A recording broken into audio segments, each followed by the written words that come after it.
নমস্কাৰ, মই নৱজ্যোতি এই মুহূৰ্তত এটা ভাল খবৰ লৈ আহিছো, যেটো খবৰ হয়তো আপোনালোকে কিছুমানে হয়তো লাভ কৰিছে,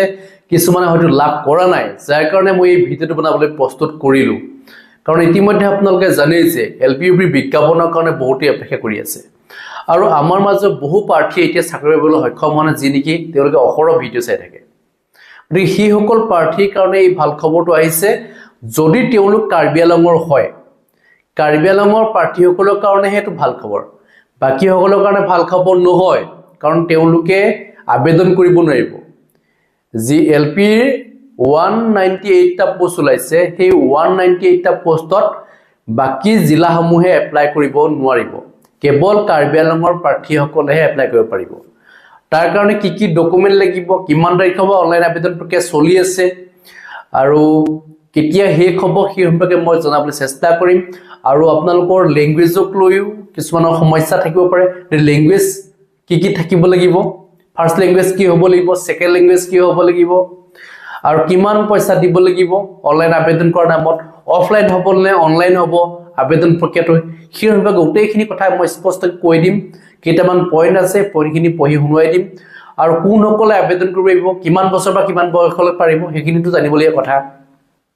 গতিকে গোটেইখিনি কথা জনাবলৈ চেষ্টা কৰিম, আশা কৰোঁ আপোনালোকে শেষলৈকে চাব। এতিয়া মই প্ৰথমে জনাব বিচাৰিছোঁ যে যিসকল কাৰ্বি আংলঙবাসী হয় তেওঁলোকে আবেদন কৰিব পাৰিব, কিন্তু অফলাইন মোডতহে হ'ব আবেদন প্ৰক্ৰিয়াটো, অনলাইনত আপোনালোকে আবেদন কৰিব নোৱাৰিব। আৰু সময়সীমাটো হৈছে 22 ডিচেম্বৰ তাৰিখৰ পৰা 3 জানুৱাৰী তাৰিখলৈকে আপোনালোকে আবেদন কৰিব পাৰিব। 3 জানুৱাৰী 4 বজালৈকে আপোনালোকে পাৰিব, তাৰ পিছত আপোনালোকে নোৱাৰিব। এতিয়াও সময়সীমা আছে, অনলাইন আবেদন কৰা সময়সীমাটো এতিয়াও গুচি যোৱা নাই। গতিকে আবেদন যদি কৰিম বুলি ভাবিছে, যদি আপুনি কাৰ্বি আংলঙৰ হয়, যদি আপুনি 6 শিডিউল এৰিয়াৰ টেটটো অনুষ্ঠিত কৰিছিল যে সেই টেটত যদি আপুনি পাছ হৈ আছে, যদি আপুনি অসম টেট পাছ হৈ আছে, যদি আপুনি চেন্ট্ৰেল টেট পাছ হৈ, তেতিয়াহ'লে আপুনি আবেদন কৰিব পাৰিব, কোনো সমস্যা নহয়। বাকি সকলে নোৱাৰিব, মানে কোনসকলে নোৱাৰিব, যিসকলে নেকি কাৰ্বি আংলঙৰ নহয়। কাৰ্বি আংলঙৰ দুখন আছে, এখন কাৰ্বি আংলং, এখন হ'ল ৱেষ্ট কাৰ্বি আংলং, মানে পশ্চিম কাৰ্বি আংলং। গতিকে দুইখন জিলাৰ প্ৰাৰ্থীসকলে আবেদন কৰিব পাৰিব। এতিয়া কথা হ'ল যে পোষ্ট ওলাইছে কিমান, আপোনালোকেতো মই কৈছোৱে যে 198 টা পোষ্ট ওলাইছে, এলপিহে হয়। আপুনি যদি এলপি টেট পাছ হৈ আছে সেইসকলেহে পাৰিব। যদি আপুনি ইউপি টেট পাছ হৈ আছে, যদি আপুনি কাৰ্বি আংলঙৰ হয়, তেতিয়াহ'লে নোৱাৰিব। ইয়াত পোষ্ট ওলাইছে কেৱল এলপিহে ওলাইছে, ইউপি ওলোৱা নাই। এতিয়া কি কি জানিবলগীয়া কথা আছে সেই কথাখিনি মই জনাবলৈ চেষ্টা কৰিম। ইয়াত পইণ্ট কেইটা দিয়া আছে, কি কি পইণ্ট আছে। 1 নম্বৰটো হৈছে যে candidates of Karbi Anglong and West Karbi Anglong districts of Assam who have passed the special 6 schedule TET, Assam TET and Central TET for lower primary school will be eligible for apply. মানে 6 schedule এৰিয়াৰ যিটো TET, সেই টেটত যদি আপুনি পাছ হৈ আছে তেতিয়াহ'লে আপুনি আবেদন কৰিব। যদি আপুনি আসাম টেট পাছ হৈ আছে বা চেন্ট্ৰেল টেট পাছ হৈ আছে, আপোনালোকে এই পোষ্টখিনিৰ কাৰণে আবেদন কৰাৰ যোগ্যতা অৰ্জন কৰিছে। ঠিক আছে। 2 নম্বৰ পইণ্টত আছে either in language 1 or the language 2 special 6 schedule TET of Karbi Anglong and West Karbi Anglong district, Assam TET and C TET candidates shall match the medium of instruction of the school and also possess desired language proficiency for the school. Please the notified special focus area school with required language proficiency. আপোনালোকে নিশ্চয় বুজি পাইছে, ইয়াত কোৱা হৈছে যে language 1 আৰু language 2 সেই স্কুলখনৰ ল্যাঙ্গুৱেজৰ লগত মেথছ হ'ব লাগিব। যদি আপোনালোকৰ মেথছ নহয়, খেলি মেলি আছে, মেথছ হৈ আছে, তেতিয়াহ'লে আপোনালোকে আবেদন কৰিলেও চাকৰিটো লাভ নকৰিব। প্ৰিফাৰেন্সটো কাৰ কাৰণে থাকিব, সেই যিখন বিদ্যালয়ৰ যিটো ল্যাঙ্গুৱেজ, আপোনাৰ যিটো চি টেটৰ ল্যাঙ্গুৱেজ, এইটো মেথছ মিলিব লাগিব, মানে মেথছ হ'ব লাগিব, তেতিয়াহে আপোনালোকে মানে প্ৰিফাৰেন্সটো পাব বা আপুনি চাকৰিটো পোৱাত সহায়ক হ'ব। ঠিক আছে। 3 নম্বৰ পইণ্টত আছে preference will be given candidates from the local area, মানে লোকেল এৰিয়াৰ কেণ্ডিডেটসকলকে প্ৰিফাৰেন্স দিয়া কথা ইয়াত উল্লেখ কৰিছে 3 নম্বৰ পইণ্টত। 4 নম্বৰ পইণ্টত উল্লেখ আছে proficiency in mother tongue / local language as notified for the school will be given preference. আপোনালোকে নিশ্চয় বুজি পাইছে, মাদাৰ টাং মানে যি তাৰ লোকেল লেংগুৱেজটোৰ কথা কোৱা হৈছে, মানে মাতৃভাষা। মানে ইয়াত মাদাৰ টাং অব্লিক লোকেল লেংগুৱেজ কোৱা আছে মানে যিটো মাতৃভাষা সেই কাৰ্বি আংলঙৰ সেই মাতৃভাষাৰ যিসমূহ কেণ্ডিডেট হয় তেতিয়াহ'লে তেওঁলোকে প্ৰিফাৰেন্সটো পাব বিশেষকৈ কাৰ্বি আংলংবাসী কাৰ্বি মানুহবিলাকেতো প্ৰিফাৰেন্সটো পাবই এইটো 100% নিশ্চিত তেওঁলোকে যদি এলপি টেট পাছ হৈ আছে নিশ্চয় সুবিধাটো লাভ কৰিব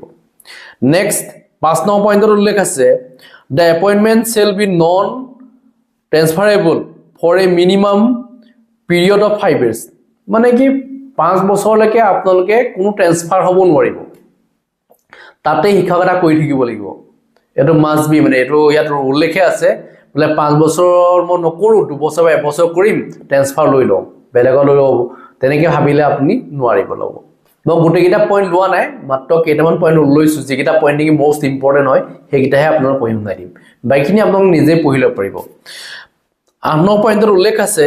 candidates must be medically fit and good moral character মানে কি আপুনি মেডিকেলি ফিট হ'ব লাগিব আৰু আপোনাৰ চৰিত্ৰটো ভাল হ'ব লাগিব তেতিয়াহে আপোনালোকে চাকৰিটো পোৱাত মানে আপোনাৰ সুবিধা হ'ব আৰু আপুনি মেডিকেলি ফিট হ'ব লাগিব মেইনলি ঠিক আছে আৰু ক্যাৰেক্টাৰটো ভাল হ'ব লাগিব শিক্ষকসকলৰ কিছুমানৰ ক্যাৰেক্টাৰ ইমান ভাল নাথাকে গতিকে হেসকল কিন্তু নাপাব ইয়াত হেতু কথাও ইয়াত উল্লেখ কৰিছে 10 নম্বৰ পইণ্টৰ উল্লেখ কৰিছে the eligible candidates can be apply by submitting the document as per checklist from 22 December and 3rd January 4 p.m. in the office of District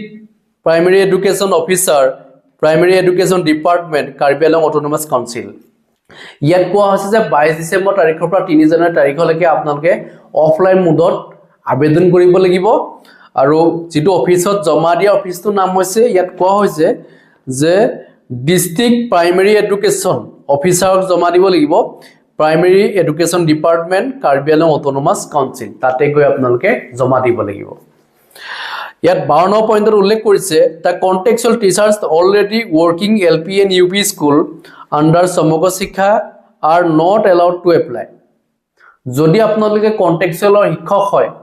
তেতিয়াহলে আপুনি যদি টেট পাস হৈও আছে আপোনালোকে আবেদন কৰিব নোৱাৰিব Next, 13 নম্বৰ পইণ্টত উল্লেখ কৰিছে the candidates must apply in prescribed from the application along with a Karbi Anglong Autonomous Council money received of 50 rupees